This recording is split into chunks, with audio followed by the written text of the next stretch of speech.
As I stated in my last review, Mega Man X1 was a big hit, so what else was there for Capcom to do but make a sequel? 1 year after the first X title, we got Mega Man X2 for the Super Nintendo. So how does this hold up compared to the original? Let's find out.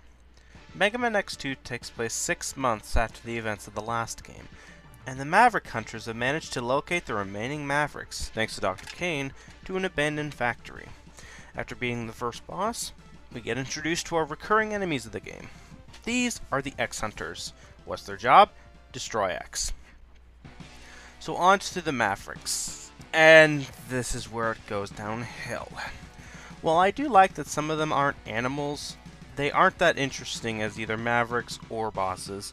Even Overdrive Ostrich is an example of this, because although he was on my favorite Mavericks list, he wasn't that great of a fight. Although their stages are pretty well designed, their weapons just suck, with the exception of Speed Burner, but even then, I only find it good when the X-Buster is upgraded. Otherwise, I hardly use these weapons, with the exceptions of the Maverick's weakness in looking for goodies. Sorry X2, but your weapons just suck. Graphically speaking, not much has changed. I'm serious, they hardly added anything new to this, and that also goes for gameplay mechanics. Aside from the dash at the start, there's nothing really introduced that expands the X series. For upgrades, you get your X-Buster upgrade, which allows you to shoot 2 powerful shots back to back, a chest upgrade, which does the Giga attack, which is useless on everything but standard enemies, a helmet upgrade that only serves to find goodies, and a boots upgrade to allow you to air dash. My issue with the upgrades is that the chest and head upgrade are not as useful this time around. Granted, I never used the helmet upgrade in the first Mega Man title, but I'd rather have that over this random scavenger hunt. Music isn't that much better, sadly. Unlike X1, X2's soundtrack doesn't sound like a Mega Man game, but rather it sounds like a demo reel for a Mega Man game, and that's just sad. Like before, the hard tanks and sub tanks return, but nothing has changed with it. The only difference is that X has lost all his health from the last game. Back to the story. After beating the first 2 Mavericks, Dr. Kane tells X that the X Hunters managed to steal Zero's parts. Wait, what? Oh, for the love of Pinkie Pie, we saw Zero turn to dust in the last game. I don't care how advanced the future is, you can't turn dust into a physical body. So it's our job to get Zero's parts back. Why? Because if you don't, we will have to fight him in the final level. That's right, Mega Man X2 has 2 endings depending on whether or not you get all of Zero's parts back.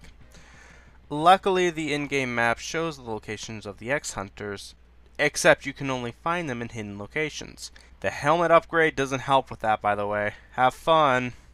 On to the X-Hunters fights. Surgis's fight isn't too bad, as all he will do is lay down landmines and have an inner Ikaruga moment.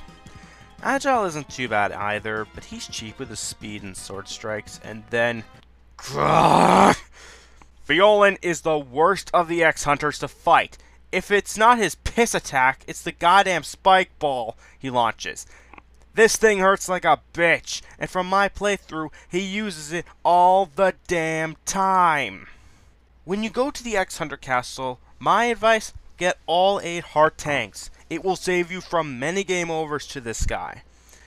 The funny thing is that Violin was supposed to have a second form in the X-Hunter Castle, similar to his 2 buddies, but due to limitations on the SNES, it just didn't happen. There was also supposed to be a female X-Hunter, but removed for the same reason. There's always Leviathan. And with that, we have the X-Hunter Castle stages. Remember how I said that Sigma castles were nothing too big an issue in X1? This castle can suck it! If it's not the ridiculous insta-death hazards they have at complete random, it's this goddamn puzzle! This thing made me want to rage quit multiple times. It only moves when you hit the button, but the way the puzzle is designed, it's almost near impossible to clear.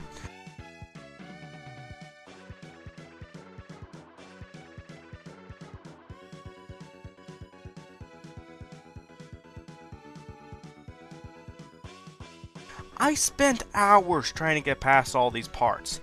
Hours! This is one of the reasons I hate going to this castle. The bosses aren't much better, but at least you only have to fight 3 of them, and oh gee, what a surprise!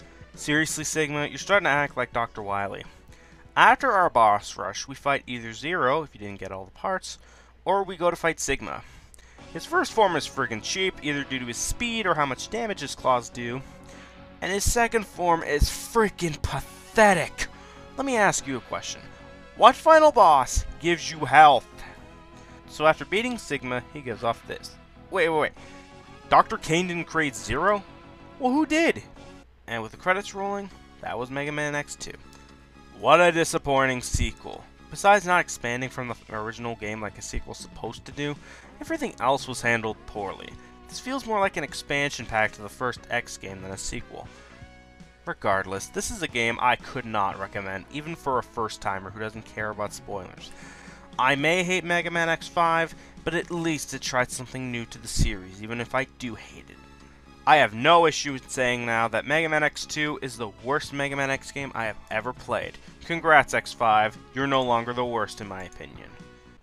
But despite the reception, Capcom still managed to make enough of a profit from this game to make another sequel.